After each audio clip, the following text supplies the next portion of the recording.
Hello and welcome. This is episode number 50 of the VCD Roundtable. The first and foremost, we have to celebrate that it's episode number 50.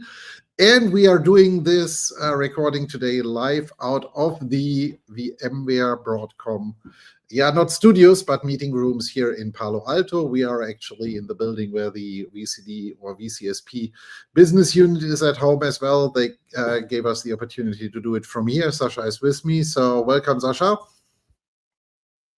Hi, welcome. Matthias. Yeah, hello, welcome. This is Matthias. I'm virtually in Palo Alto, physically a few kilometers away.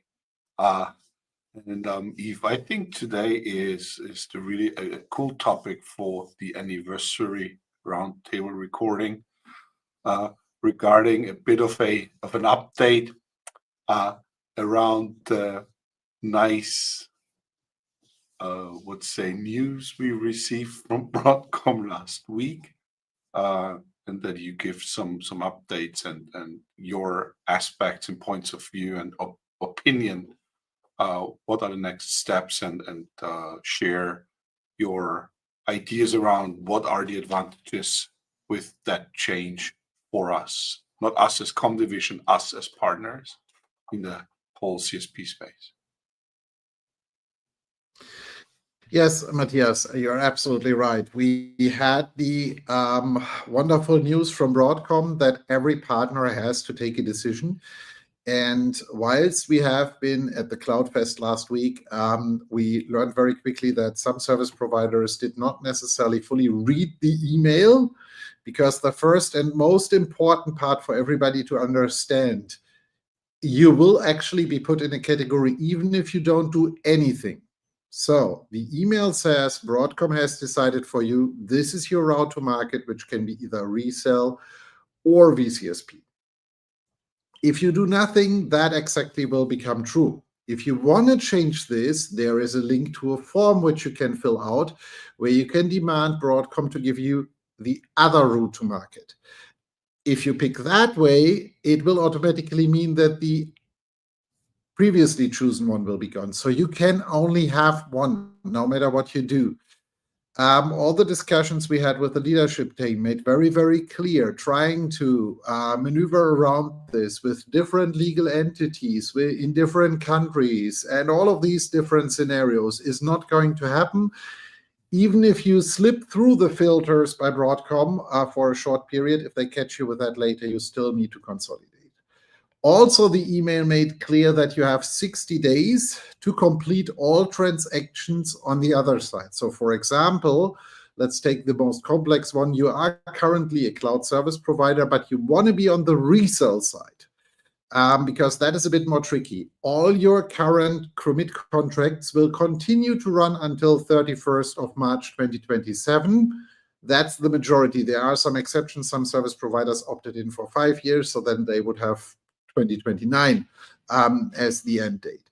They will continue up until that date, but you cannot actually make any adjustments to these contracts anymore. At least that's our understanding. There is a bit of different information, but the way how I read it, you cannot make that change if you have monthly commits at the moment, at least, because that requires that as monthly commits are gone, you would automatically sign for a new yearly commit. And as you cannot sign for new contracts at the moment under new terms, there is basically a no-no scenario. Again, we are trying to get a bit more details, but so it is more difficult if you are currently a CSP and want to go down the resell route, because you might get into trouble with your existing licenses. Nevertheless, you then only have 2 years left to close down all CSP business, because at the end of this contract term, you would then need to actually remove all the CSP licenses. There are some clever ones who currently say it's like, then I could actually now pick resell and then actually try to run 2 years of resell, and then actually in 2 years' time, just actually say Broadcom is like, yeah, I have decided again, I want to actually move over, and then continue your existing CSP contract. according to the message we got, this is at least at the moment a final decision. If you take the decision, you cannot simply switch forth and back again and again. So I would not bet on that, let's say, workaround scenario either. You need to pick and choose what you want to be or how you want to have this. There are negotiations currently going on between different business units also, from what we hear, to maybe find special solutions for special cases. But I would not bet on that, because on the timelines, as we have seen in the last 12 months, don't rely on potential solutions or something like that. Take the decision as if whatever is in that email currently is going to be 100% in case, because we have seen enough people who actually had enough surprises in the last 12 months. The other way around is more easier. If you are currently a VCSP and reseller and you want to give up the resell side, then you have now 60 days to complete all transactions on the resale side. Then the resale arm is dead for you and everything is good. That also means at the same point in time, you do no longer need to fulfill all the certification exam requirements and everything else for resale, which is much higher than for CSP, because you're not doing that anymore. So those are the rulings behind all of this. Again, do we like this approach? Do we say this makes sense?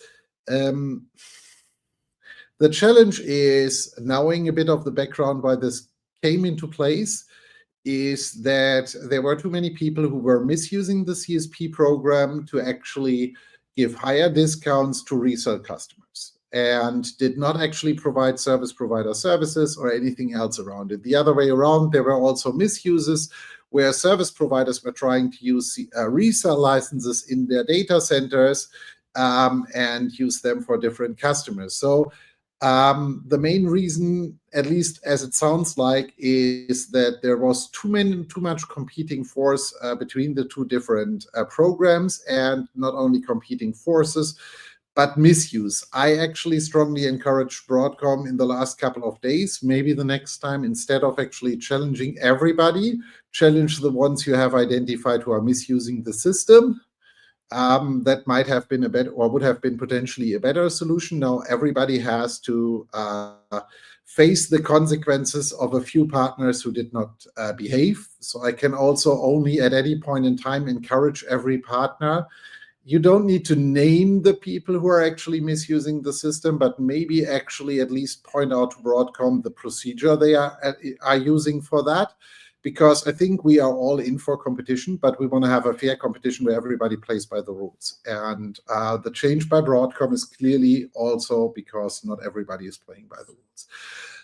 So that is that change. If you have any more questions on that, the same as about the last 12, 18 months, we are here for the service provider community. If you have anything specifically you want to discuss around that, feel free to reach out to Sasha and myself. We are constantly also in discussions with Broadcom in the different territories around this, and might have some more insights, but we can certainly not do everything over this channel. So that was the more, let's say, difficult topic to cover for today. Now we come back to more technical and fun topics. Whilst we have the events topic showing up towards the end, there was another announcement which I would even say potentially might be indirectly related to the changes in the partner program and some other changes coming up from a licensing and everything else perspective. Don't be shocked. It's not about that the license model is going to change. It's more about that things are going to be more enforced. One example, which I can also only give everybody as a good example of why you should be fully compliant. If you watch the news, then last week on Friday, Broadcom actually filed an official lawsuit for Siemens globally to misusing licenses and under-licensing themselves. And so Broadcom is actively and publicly attacking customers which are not properly licensed. So my advice, as always, is be compliant with your licenses. And especially if you're not compliant, when you read the complete Siemens case, don't try to threaten the vendor. Not the best idea, only because you are big. But again, I'm expecting we will see now starting, and this is, again, by the way, something which I said already in November, December 23, one of the things which I'm expecting Broadcom to do roughly after 18, 24 months is once they have a bit of more insights into licenses and everything else, they most likely will start investing into license audits, which, by the way, before the whole industry is now crying out, it's like this is something which is normal with Microsoft, with Citrix, with Red Hat, with all the other vendors. It's like only because VMware didn't really do that the last couple of years intensively doesn't mean you get away with it. So that is the other part. But how did I come to that point? I wanted to take that as a starting point because there was a change which we strongly believe has also something to do with licensing, access to software codes, and everything else, which is the new download tokens. And with that, I'm handing over to Sascha because he prepared that topic. Yeah, so last week was interesting, as Yves mentioned, many news for the service providers and Broadcom partners. And one of these topics are also the tokens, the new tokens of the software download portal. And we got a lot of questions from our service providers, from partners and friends from the service provider communities. What does it mean with that token? How does it work? And so on. And to be fair, it's really simple. So it's only for this different products you are using where you can auto upload or auto download your binaries. Though that means it includes the VCF depots. So for STDZ Manager, the offline bundle transfer utility, and the async patch tool for the vApp updates, for host updates, vCenter updates, and also for visa and file services. This downloads or automatically product updates get a new link to download the different binaries. So that means you can use the old link that is included in your current products. This is available, or the old links are available until 23rd of April this year, 2025. And after that time, you as a service provider, also you as a primary service provider for your secondary white label service providers, needs to create a token, a download token. You can do it over the support portal on the main dashboard. You can find it under the quick links and can say generate download tokens. You need to specify your site ID. So be careful if you have many sites. So for example, EMEA and US. So you need to select your site to generate this token. And then you can create different tokens. That tokens you need to copy out. You need to go in your product and change the link of the repository where you can download the files. That means, for example, vCenter, you log in, you change the repository, and one part of the URL will be now the token. That means we have the repository / token / and there are some other parameters. That's all described in the support document, the documentation about the tokens. But please make sure that you create one token per product or per component where you want to use this token.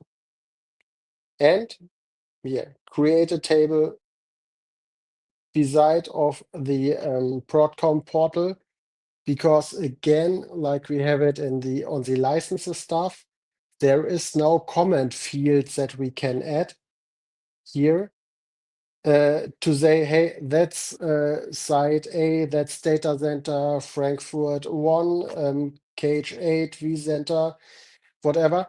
So you need to make sure that you know which token is used in which environment, because if you cancel that contract or that contract will be revoked or whatever, you need to revoke that token as well.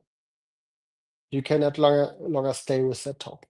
So again, a lot of to-dos for all of the service providers to change all of this information. But hopefully we will come in the position to also use it really good now with VCF, with the automatically updates with VCF, and that there is no longer a username and password needed to download the different binaries. That will solve a lot of problems for the primary service providers in the white label program, because in the older days, you need to do the updates on the secondary ones to download it, log in with your account, download it, or download offline bundles. But they are so big from the sizing perspective that was not fun. Yes. And that's a token. So I'm really happy that we have these tokens now. And after we have replaced all the different URLs and settings, there are also scripts available that you can use. But then it will make our life much easier. But real quick on this one, just as a reminder, keep in mind that Broadcom keeps very, very close track on downloads or anything else, especially more for the partners, not necessarily for the CSPs, because they would not have any interest in that.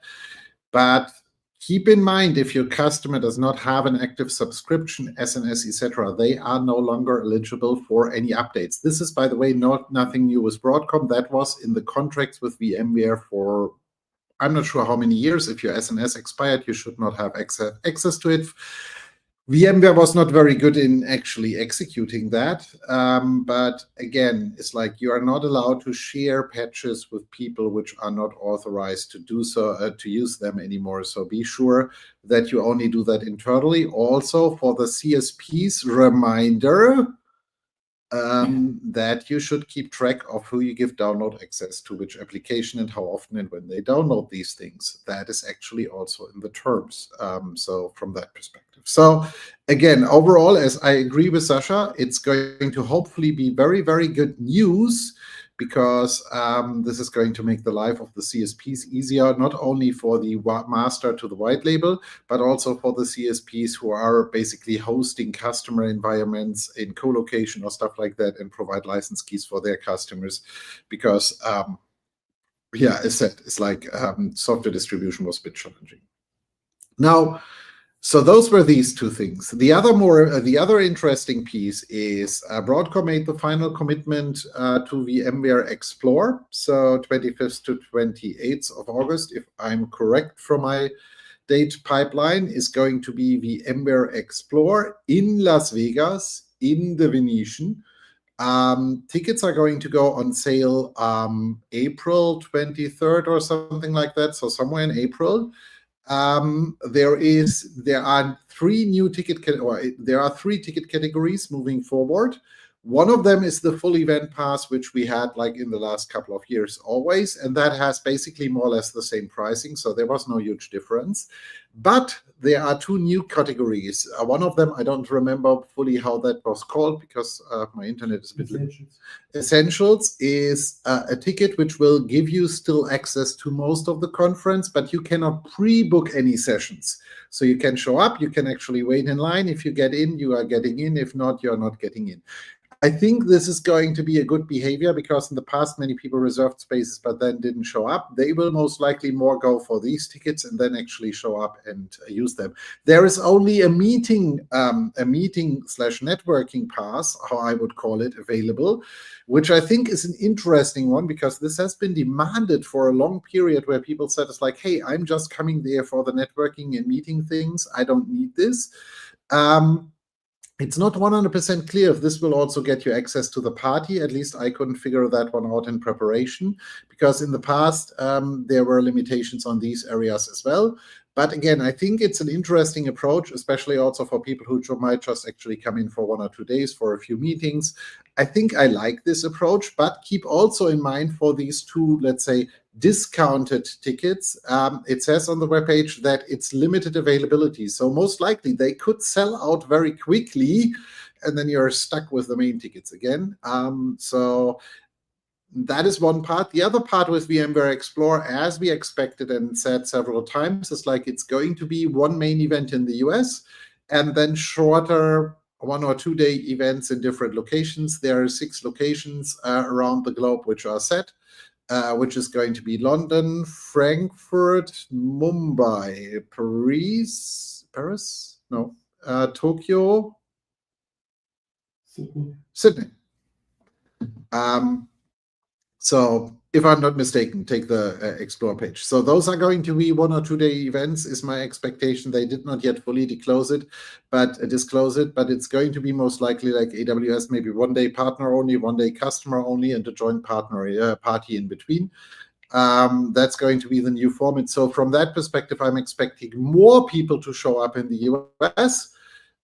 Because people want to have the full experience, the meetings with the business units and everything else. I'm also expecting that the cloud provider part on these smaller regional events are going to be rather small. This is going to be highly enterprise customer focused. So if you are really in the CSP space, if you are maintaining all of these areas, I strongly encourage you to come to the US. We are currently going through the planning game on what we are going to do in the US. Again, there will be lots of ComDivision events around Explore, like we did last year at Explore in Las Vegas. We will do similar things. There will be fun parts. There will be invite dinners and a few other things. We will most likely have dedicated customer briefing center and stuff like that again. So stay tuned. We will update you on those in the next couple of days and weeks, as we are also now finalizing all the planning for Explore.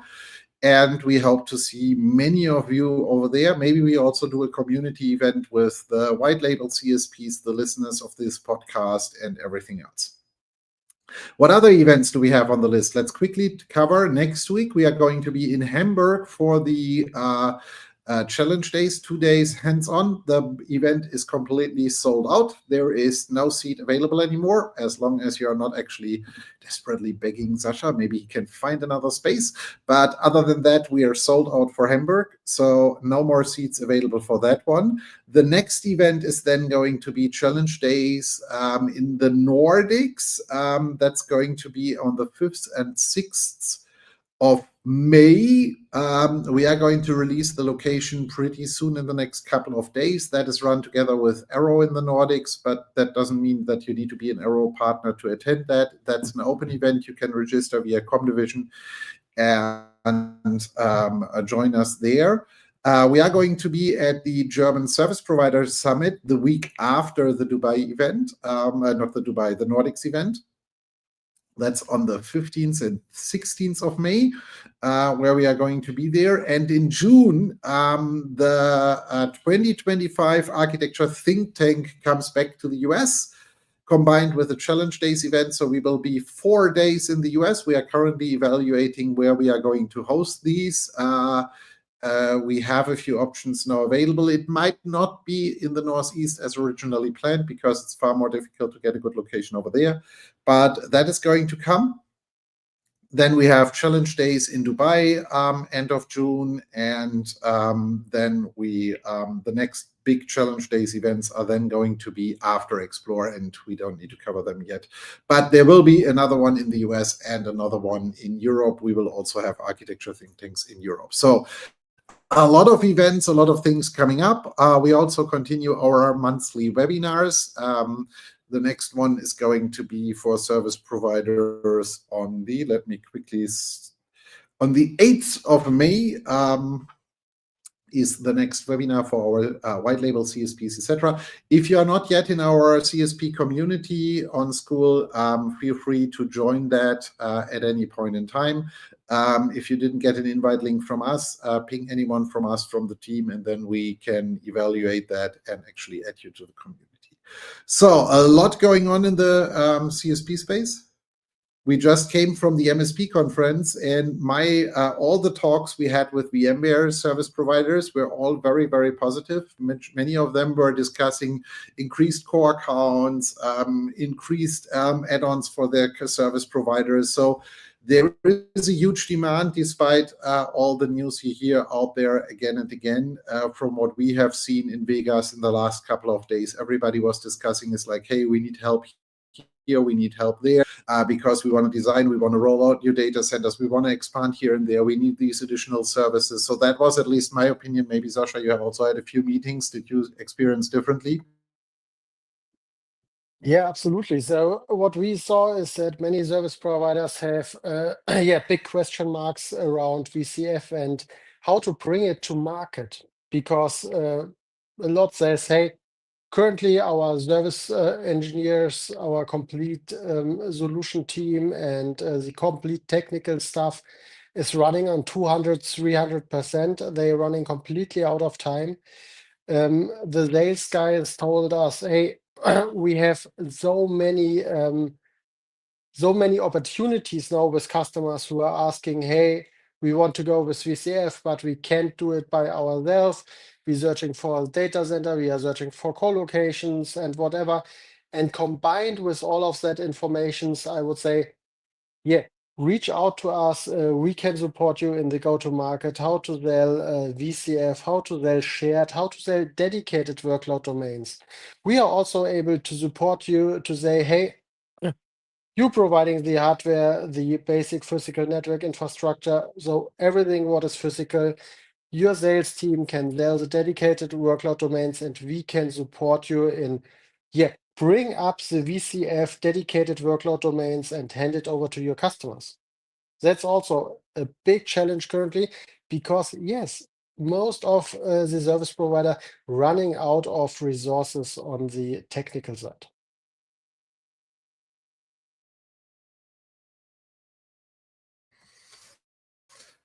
So, Matthias, any words from you on all the upcoming events?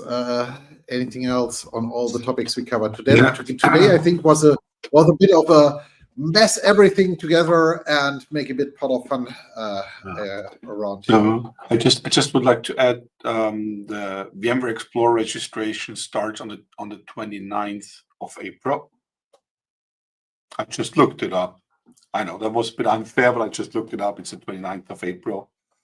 Yeah, in the end, even the news Eve you shared and Sasha you shared with us from last week, and the newest announcements from Broadcom, it showcases the topic you're always telling us: read the whole information. Do not stop after 2/3 and guess the ending of the message. It's RTFM. Sorry for that. And and as always, the majority has to pay the price of a misbehaving minority. That's life. So I'm sorry. What sentence to the end? Yeah. So, guys, thanks for sharing. I'm really looking forward catching up with most of the folks. And if you're not registered with the ComDivision service provider community on Skull, Eve, maybe you can share a link somewhere. Join us in the community, ask questions, and we're more than happy to share our thoughts and ongoing to the future with the new changes to share with you and come up with a solution. So these are the famous last words from my side. Sasha, any last thoughts? Yeah, so take care that you have your download tokens prepared, that you change all the repository URLs in your different components, that if we need to patch the systems, we are prepared for all of this. Write down it in a file where you have an overview which token is used on which product. And join us for our events. Let's see that we meet us in Vegas for the Explore, and take a look at the new ticket pricings. Yeah, so thank you all for joining. We are going to try to find out in the next couple of hours what else Broadcom potentially might have in the news channel for us, so that we can maybe tease our audience a bit. So we are looking forward to 2 full days. We are just starting here in the office now. It's 8:30 a.m., so it's more or less starting time now. And we are heading into the next meetings with Broadcom and the CSP team and everybody else. We will keep you updated. Stay tuned, and we see you again on our VCD Roundtable in 2 weeks' time. Thank you and goodbye. Take care.